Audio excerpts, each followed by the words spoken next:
Well, it's 9:01, so we can get rocking and rolling. I'm Peter Lindstrom with the Clean Energy Resource Teams. It looks like we have a critical mass of folks that have joined us this morning, so welcome. And here we go again. Golly, the state has looked under the sofa cushions and found a couple of extra bucks and um, is rightfully allocating it to this great program. And John Michael, I'll just toss it over to you and you can share your screen and we can get rolling. Perfect. Thank you, Pete. And thanks everybody for joining. One second here.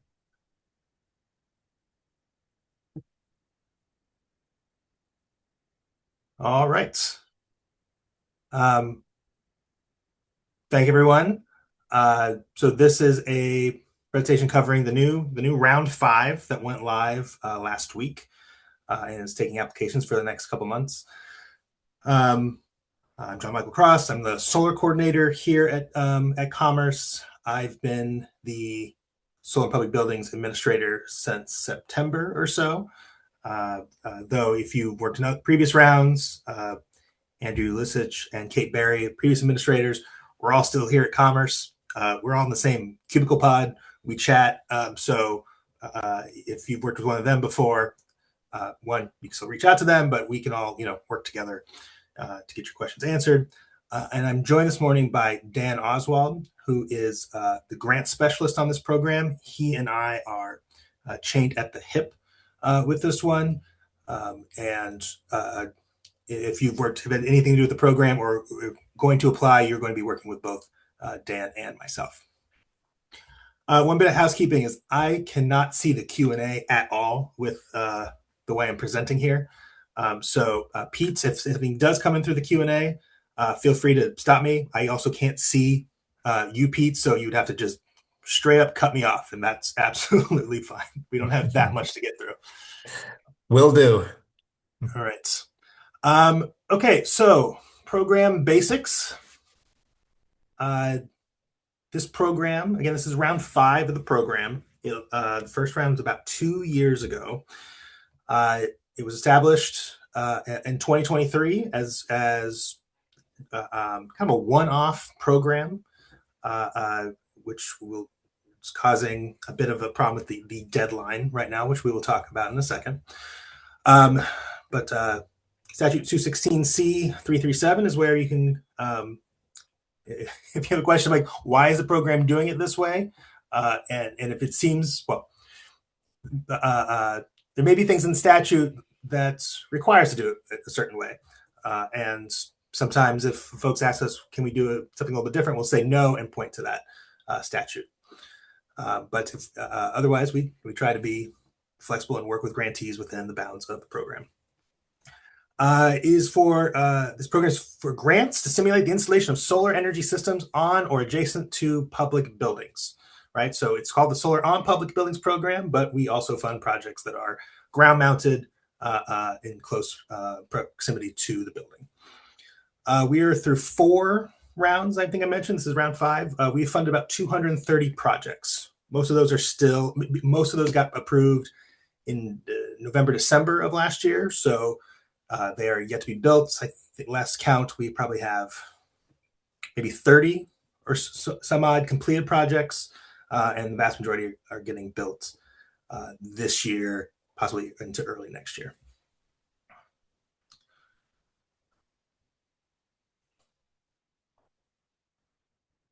Next slide, come on, computer. There we go. Okay, so here's some specifics about this round. So if you've been involved in previous rounds, this one is a little bit different. Round 4, the statewide round, was different than round 3. This round is different than we've done it, a little bit different than any other round, with some similarities. So Pete mentioned we found some money in the couch cushion. But depending on your perspective, it's maybe either big or small amount of change. We have about $650,000 available for this round. That is smaller than previous rounds. It is what the program has remaining. This round, like rounds 1 through 3, is limited to buildings in Xcel Electric service territory. And that is just a restriction of the funding. We were previous round in the statewide program, which was very successful. It was very exciting to be able to get these projects spread out across the state. That was due to a second funding source that was brought into the program. All of that money was spent. The money that is tied to being Xcel only, that is what still has remaining funds. So if you're wondering why we're doing it, it's merely a function of what funding is available and the rules tied to that pot. So something that we'll be doing differently this round is that grants are determined by the system's size based on kilowatt DC rating and by the applicant's financial capacity. So the financial capacity piece, that comes back from rounds 1 through 3, though we're doing it a little bit differently. We've restructured the tiers, which I'll get to. But this way of doing the system, basing the grant size on the KWDC rating, that's new to this program. It does come over from Commerce's Solar for Schools program. So as you work with contractors, solar installers who have been involved in other Commerce programs, if they've gone through Solar for Schools, they may recognize the structure of that determination, though these systems are a little bit different in size, and so the tiers are a little bit different. And we're going to go through some examples how that gets calculated here in a minute. There is a prioritization scoring system. Unlike round 4, where it was done on a first come, first served basis, we are going to be taking applications through June 30th, and then we'll just start looking at all the applications on July 1. If there are more requests than we have money for, then a prioritization scoring comes into play. It's very similar to the one that was used in rounds 1 through 3, and we will talk about that in a minute. Applications due by June 30th. As we go through this, my presentation, where we talk about some of the things you're going to have to do in order to apply, it's honestly a lot to do by June 30th, especially if you go through procurement, which we recognize takes time. So the June 30th deadline is set in statute. The law that passed in 2023 said that this program cannot accept applications after June 30th of 2026, which I'm sure seemed like a good idea at the time. There is Commerce has a technical fix bill up at the Capitol that allows this program to accept applications for a longer period. It's along with some other minor fixes to existing programs. That bill got heard by both houses, and last we heard is still a possibility, but we don't know. There's 2 weeks left in session. We will know in 2 weeks, probably on the last day. Honestly, probably the day after the last day. If that bill passes, that would give Commerce the ability to extend the deadline past June 30th. We just don't know at this time. So we will make that very clear on the website. Well, if it does pass, we'll make that clear on the website. You're welcome to check in with me or anybody else at Commerce as we get closer to that. But if it does not pass, we recognize that that's a challenge to get everything in by the deadline. If you would like to be considered for this program, apply by June 30th. If there is something missing from the application during our review in July, we realize something's missing, we'll contact you and say, hey, there's something missing from your application. We need you to clarify your response and provide us that material. We can only ask you that if you submit your application by June 30th.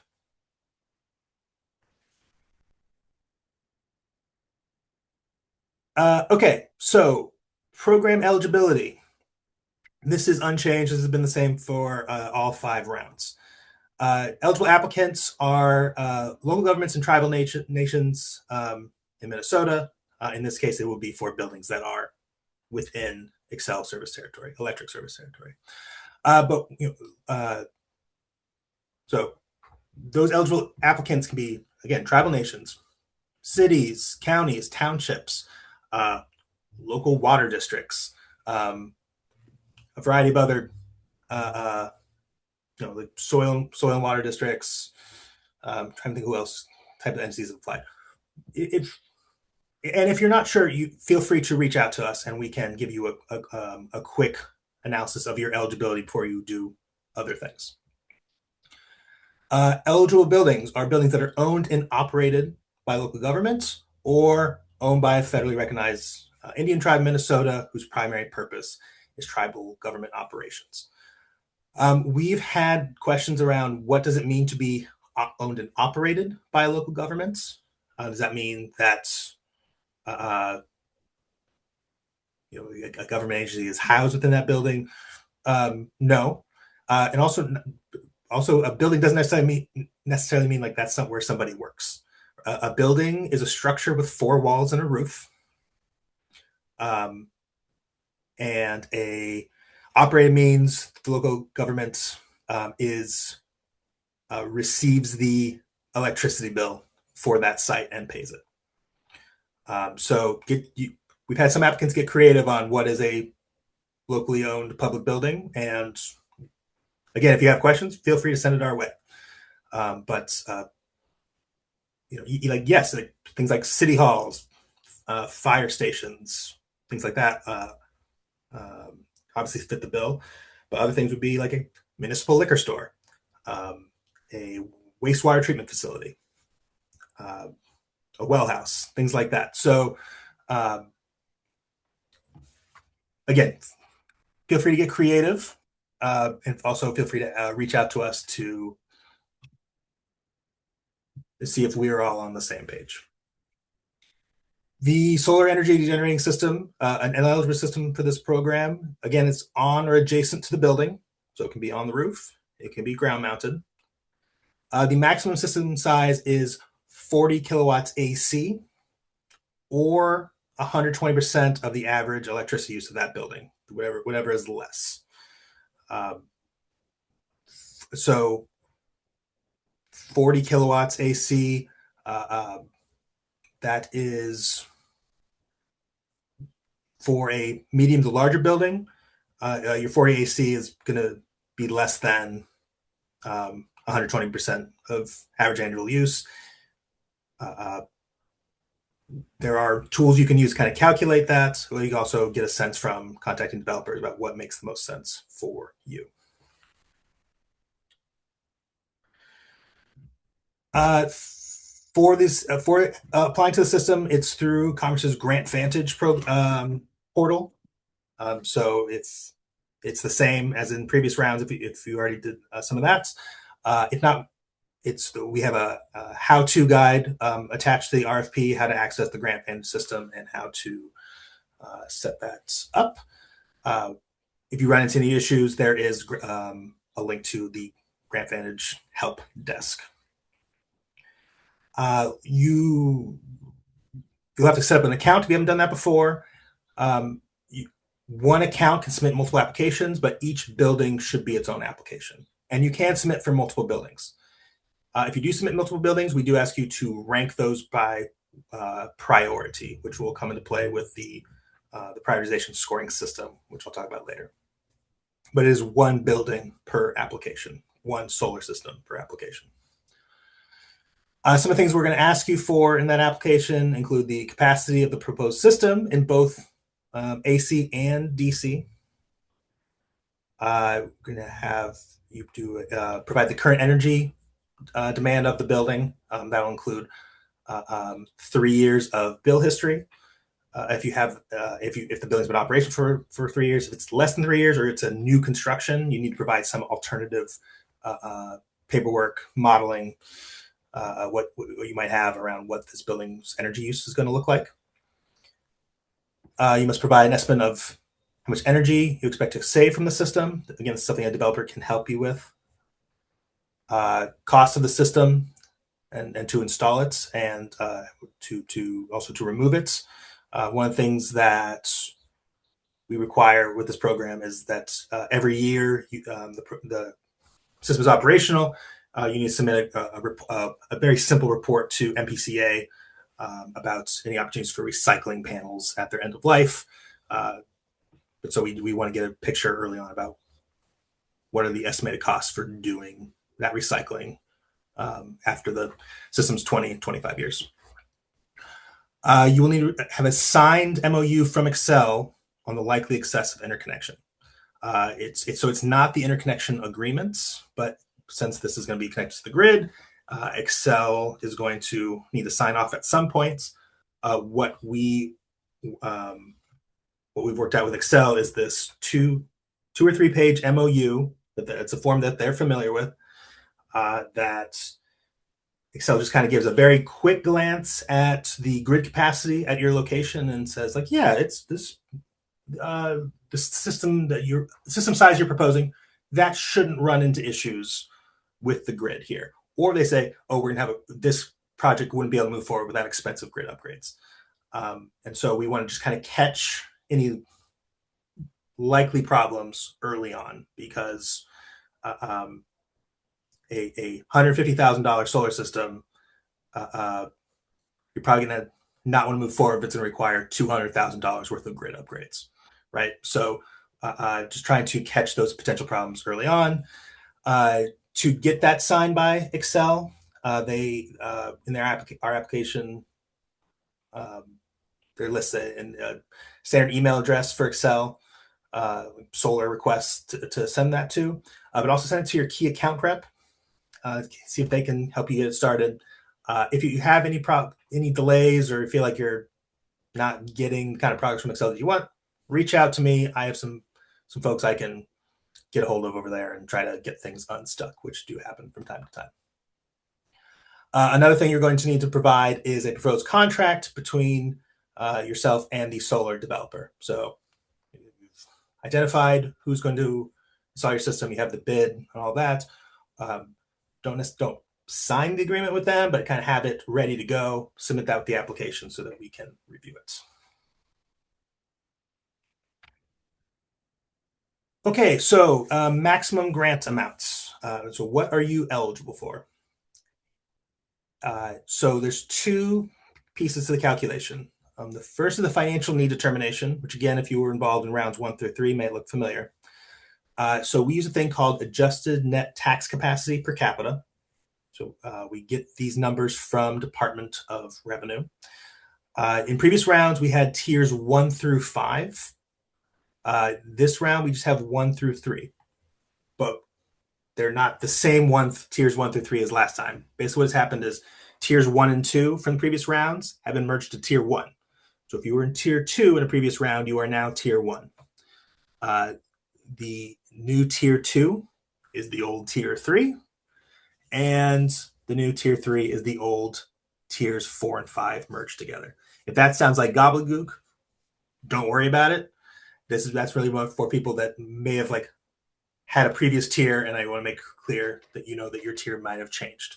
If it changed, it means that you're eligible for more funding, right? These generally became more generous than rounds 1 through 3. But the way you would figure this out is you would go to the ANTC per capita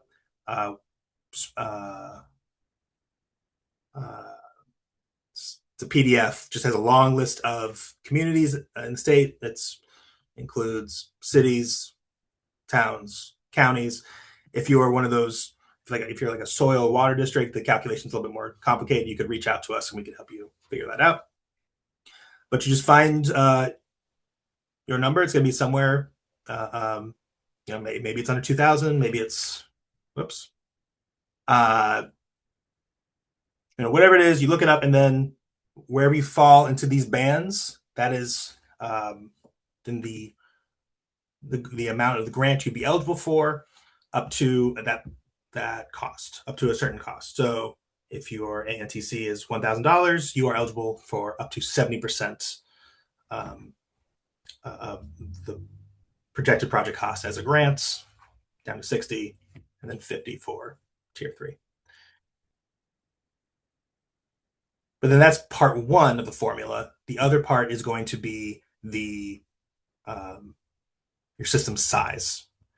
So for different system sizes on your DC rating, right, not the AC part, but the DC part, which can in your DC can go above 40, you are going to have a maximum cost basis.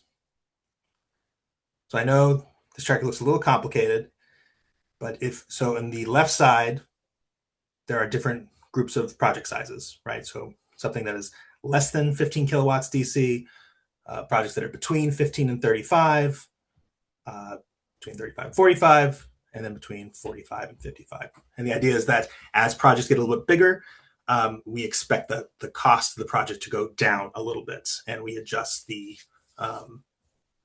maximum costs accordingly. Not the total cost of the project, but the proportional cost. So we think of it as the cost per watt. So the larger systems, we're saying we expect those to be no more than $2.90 per watt. So if it's a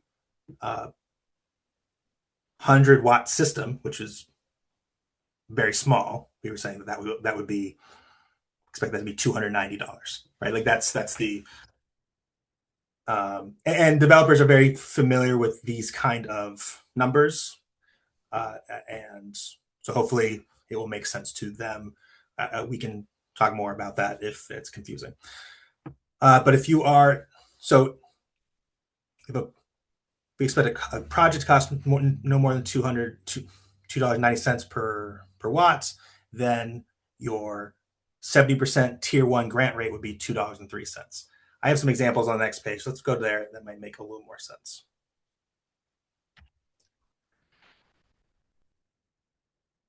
So there's the formula we use at the top.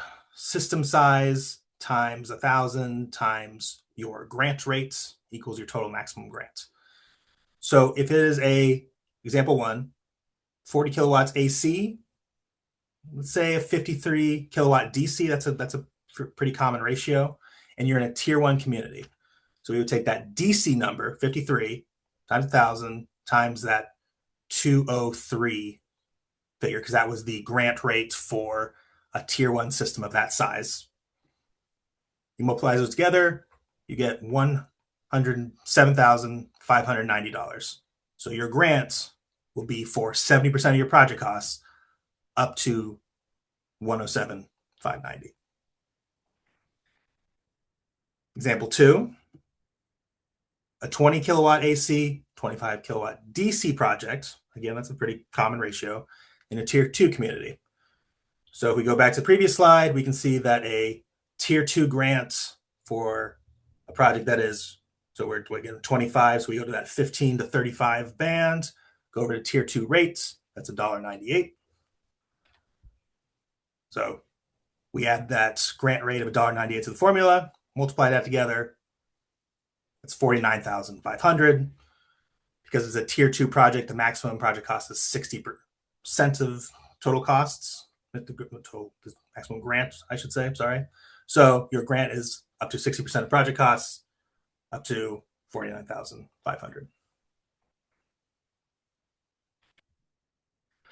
The prioritization scoring system. So this is, again, if we get more than $650,000 worth of grant requests, how are we going to determine who moves forward and who does not? So this system, the points are a little different than previous rounds, but the ratios are the same. It now just adds up to 100. Self-prioritization of projects for 40 points. So that is, if this is your first and only application to this program, you get 40 points right away. If you had received one project in a previous round, and now you're applying this as your second one, that's going to go down by 10 points to 30. And then if it's your third, 20, fourth, 10, it's your fifth, then you get 0 prioritization points. If this is your first time applying and you're applying for 2 projects, You have to rank one as first priority and one as second priority. The first priority gets 40 points. Second priority gets 30 points. Pre-app consultation with our friends certs. So if you meet with certs kind of during this application process, you get 20 points. And I'm going to turn over to Pete here in a second to talk about what that looks like. Procurements, if you have a public RFP, you get 20 points. If you show evidence that you collected at least 2 bids, you get 10 points. If you sole source, you get 0 in that category. And then in financial capacity, that goes back to the tiers 1, 2, 3. If you are tier 1, you get 20 points. Tier 2, 10. Tier 3, 0.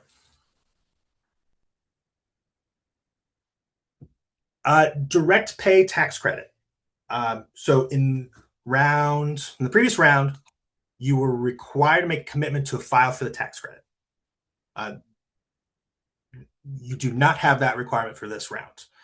But I just want to make a point that the tax credit, while has been significantly scaled back, well, not scaled back, there's a cliff, and some projects are now no longer qualified for tax credits, and that is certainly true. I want to point out that there is still a path to claim the 30% federal tax credit for solar projects.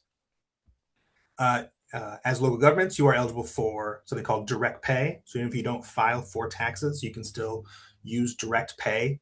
It's the second bullet point here. If you're a tax exempt government entity, you can receive a payment equal to the full value of the tax credit for qualifying projects, even though you don't have a tax burden to get refunded.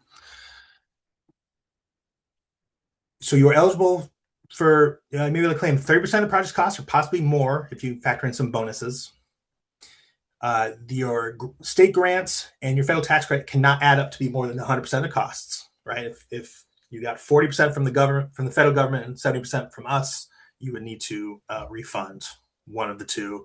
I'll go ahead and say, please refund us if you are going to make that choice. The system would have to be placed in service no later than December 31st, 2027. Placed in service means fully operational, connected to the grid. That should be doable for any project in this round. Should have its grant contract by early fall, I would say at the latest. And that would give you, it would be an 18-month contract, which would take you just a little bit into 2028. But if you just made sure that the project was scheduled to be installed this fall or next spring, that would be no problem. You would clear that hurdle. The bigger, more complicated one here at the end is projects must meet requirements around foreign entities of concern, or FEOC. That's the big restriction that's in place. That came in place starting January 1 of this year. So foreign entities of concern, according to the federal bill that created this, they are Iran, Russia, North Korea, and China. The one that impacts this the most is China, because China has a very large solar export market. It's not just whether the panels are made in China, but it's whether or not the solar company has a foreign entity of concern owns a sizable portion of the company at any point in the supply chain. So navigating that is something that the industry is learning to do. If that was something, when you talk to solar installers, you may ask, like, what are my options for panels? If I were to want to get the federal tax credit, what would my panel options be? And you could get a sense then of what's more cost effective to get a panel that is clear these FEOC restrictions and claim the tax credit. That may or may not be more expensive from at least the original purchase price before you factor in the tax credit. Or you can potentially look at panels that are wrapped up in FEOC restrictions. You are allowed to use those for this program. You just would not be able to then file for a tax credit. So you can discuss that with your installer, but also you can discuss that with Deloitte, which is offering free technical assistance to all direct pay eligible entities in Minnesota. So I will have information at the end here how you can reach out to them and ask more questions. I can't really provide tax advice, but we have a contract with Deloitte so that they can provide you with tax advice.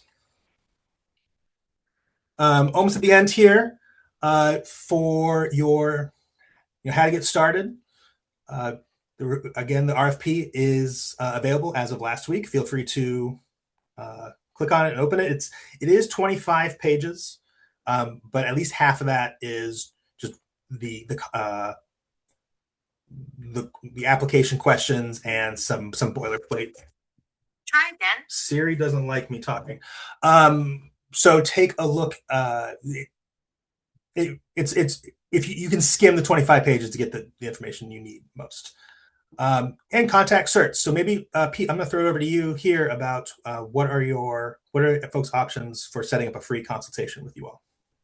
Great. Thank you, John Michael. And we'll turn it over to questions here momentarily. But I do want to say, and a couple of things. Number one, I have my colleagues, Aaron Bax and Nadia Buckland on the call today as well, regional coordinators. But really anything related to this grant, if you have questions, please reach out to us. And of course, you get those extra points for meeting with the clean energy resource teams. And I will drop into the chat a link on how to set up a meeting with me. I'll do that momentarily. But things like, oh gosh, the grant itself, John Michael talked about this, the eligible um, buildings. I've been around local governments for a long time, and I thought, God, that's pretty clear what a local government building is. And sometimes it is. It's a city hall, it's a fire department, a wastewater treatment plant, like John Michael said. Other times it's a little tricky on the eligible buildings.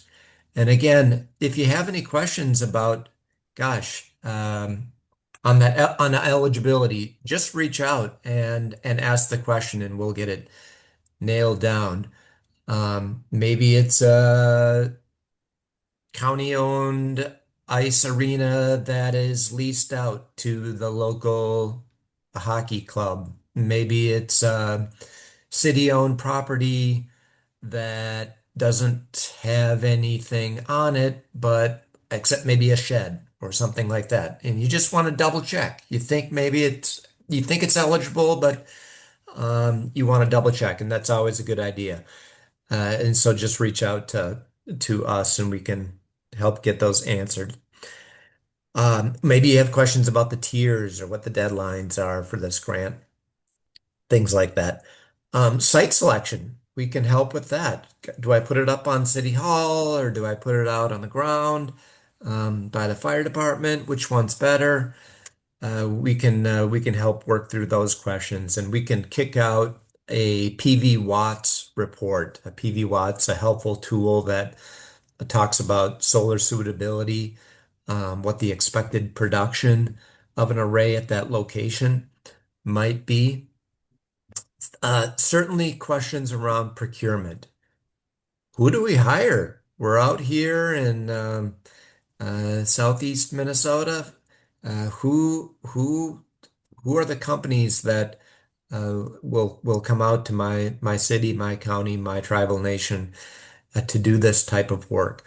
And so we have a model request for proposals that we can provide to you. And then we can help distribute it as well. We have a list of maybe about 50 or so companies on it that we can send out the RFP to, and then certainly we can help review those proposals that come in. We don't score them. We don't tell you select this company over that company, but we can provide some general guidance about questions that you may have. Uh, Warranties, for example, or expected production, or just anything about the proposals itself that you need a little bit further clarification on. We can provide that. Um, and then things like John Michael mentioned this elective pay, direct pay. We can provide some guidance. Again, not tax experts. We don't give tax advice, but can give you some general guidance about that. And when the show is all said and done, let's do some ribbon cuttings. And I just bought a big pair of scissors. They're like 2 feet long. So I'd love to come out to your city, to your tribal nation, to your county, to your public entity, and let your stakeholders know that this is a priority for you and that you're helping to save money and being more sustainable. Again, I'll drop in a link into the chat on how to schedule a meeting with me, and I look forward to working with you in the next couple of months. Back to you, John Michael. Great. Exciting to know about the scissors. That's great. I'm sure if you want to like just set up a couple ribbons in a back room somewhere and invite Pete, he could have some fun with the new scissors. Absolutely. Uh, so this is my last slide. I jumped to it since here there's a way to get a hold of Pete and Aaron there. Pete, are you guys still doing the 11 County Metro outside Metro division, or how would you like to break that up? Yeah, I think so. Yep. And again, my colleague Aaron is on the call here. So if you're in the metro area, reach out to Aaron and for that consultation. And everywhere else, yours truly. Perfect. And then there's the email for the how to set up free technical assistance with Deloitte. Each direct pay entity, so again, a city, township, whoever, you're eligible for 5 one-on-ones with Deloitte. So even if you've reached out to them before, feel free to contact them again. We also from time to time have group webinars where Deloitte will go through tax code. But if you want, feel free to just reach out and get your individual questions answered. For any questions with the RFP, again, if it's something related to like setting up a login with GrantVantage or having problems there is I don't have that listed here, but I could have a dedicated GrantVantage help desk email. But if you're just other kinds of questions, related to the RFP, try to understand pieces of it. Again, you can try Pete's, but also you can reach out to Commerce directly at these energy contracts email. So my colleague Dan and then also Jill, who I see on the line, they will field those questions, get them either answer them themselves, or if it's or related to something I can answer, it'll come to me. For specific eligibility questions, we'll answer you one-on-one. For anything else, it will need to go into the FAQ, which we will look to update weekly. The FAQ is currently posted on the program webpage at the bottom. That takes in some. I recently updated it to reflect round 5, but I brought in a lot of the FAQ questions from previous rounds I thought would be still applicable and useful. So it's already pretty long. Feel free to pop over there and take a look, but we will also be updating it as we to answer questions that come in over the next few weeks. I think our cutoff for that is, I can't remember the exact date, but it's around June 20th. We won't be able to answer questions as we get too close to the deadline. There won't be enough turnaround time. And then there is also the link to the program website there that has, there's a link to the RFP on that page, some basic information. You can see what are the different projects that we've funded around the state already. So just another resource there for you. And that's it for the presentation. So I think you can move to Q&A. Which we have one question, and you can either put your questions in the Q&A part of this Zoom webinar, or I think you have the ability to take yourself off mute and just fire away or raise your hand or all of the above. But a question has come in, John Michael. If a city has a solar subscription, a solar garden subscription through Mhm. Xcel, how would that impact an application? Sure. Yeah. So it does impact the application, but there's some different. You have some options. Uh, the so a solar system can be 40 kW AC, with the lesser 40 AC and 120% of building energy use.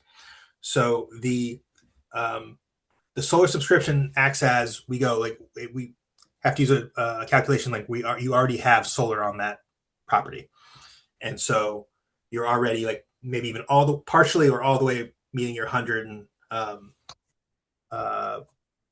energy use. So in that case, you can either add solar that then takes you to that limit, including the 40 AC piece as well. Like you can just add solar to get all the way up to the rest, or you can elect to move your solar subscription to another building in your jurisdiction. But yeah, we you Xcel is not okay with, and they would. This is true for like anybody in their service territory. You can't have solar and a community solar subscription to effectively like double your solar. If it's two half size things, they're okay with that as long as it adds up to like one whole. But you can't have like two a full size solar setup and a full size community solar subscription. Xcel won't allow that, so we um, would ask you to if you have to indicate that application. It's you would have to commit to moving the solar subscription off that building before the solar panels are installed and energized. It's okay if you have it right now; we'll still grant you the funds, but you have to commit to figuring that out before permission to operate. If I could just sum that up, John Michael, so if you have a city building and you have a community solar garden subscription that covers 50%, we'll say, of that building's consumption, you could put in a solar array for the other 70%, up to, yeah, 70% of that building's consumption, total 120%.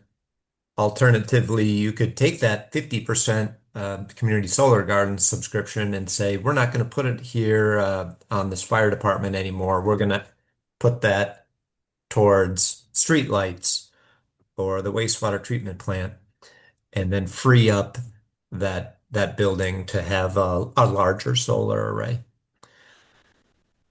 Great question. Other questions?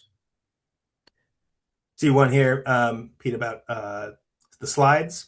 Yes, slides will be disseminated. I will get them posted to the program webpage. That'll take a couple days. Um, but Pete, you have folks' emails. Would you be able to send these slides out to attendees? I sure do. Yep, I'll get those out the door. Great.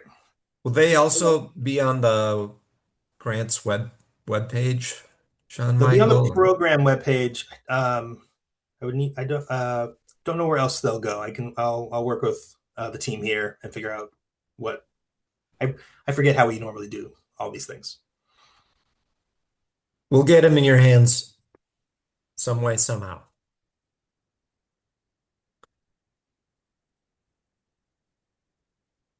Other questions? Again, you can just put it in the Q&A or take yourself off mute.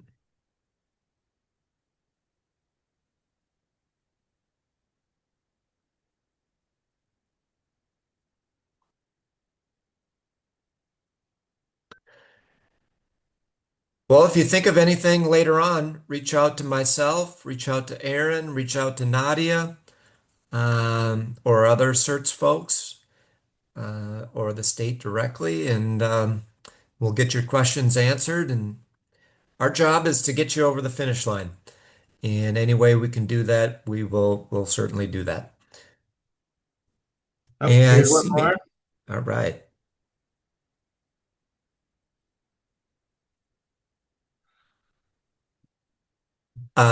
Yeah, the question is, do either of you know of any cities that have unsubscribed or transitioned away from a community solar subscription program? How difficult is it? Great question. So some of you may know that the previous role at Commerce was the community solar garden program manager. That program manager is now Andrew Ulisich, who, again, if you've worked in this program before, may have crossed paths with him. Uh, it should be relatively straightforward, but it will vary depending on who your subscriber organization is, who your and and part of the challenge, especially if you sign up um, years ago, is identifying who to even get a hold of. We recognize that's a challenge as gardens get bought and sold, subscriber management entities change because as contracts change. If you have trouble even finding out who to get a hold of, contact us. We will. Commerce administers the new CSG program. Xcel administers the old one, but we field consumer complaints um, about really anything related to energy, including your community solar subscription and an old program. So feel free to get a hold of us, and we will um, work with our contacts in the CSG community. We'll work with Xcel. We will help figure out, make sure you're at least talking to the right people. Um, I, I'm familiar with all the subscriber contracts in the new program, but not the old program. Um, so I don't know what your subscription contract might look like in the old program, what the cancellation terms um, would be. I think we have there. I know there are some guard managers that say like, or that take the approach if their consumer wants out, they figure out a way to get them out pretty quickly. Others may be less um, happy to engage. I think it also matters if you are looking to cancel the subscription or if you Mhm. are looking to just move the subscription to another building in your community. Um, they're, they I would have to imagine they'd be willing to work with you on, like, it's the same revenue stream, just different buildings involved. They should be willing to work with you on that. Cancellation, again, it's to come down to your specific terms. If you're in the new program, if you've like started subscription under the LMI Accessible or the Melissa Hortman LMI Accessible CSG program, they're required to let you out of your contract within 90 days with no cancellation fees. That was something that was added in the 2023 bill, but only applies to gardens in the new program, not the old. Great question.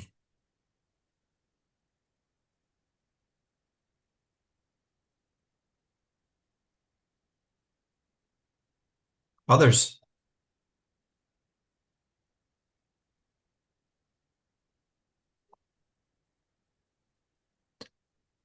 Well, thank you, everybody. Appreciate your time. These are going to be some exciting projects. Already, what's the number, John Michael? 230 some projects that are in the works. And so we are already starting to see solar pop up on fire departments and community centers and city halls and county buildings and all sorts of great public entities and here we have a chance for even more. So very exciting. And again, reach out if you have any questions and thank you for joining us today. Have a great day.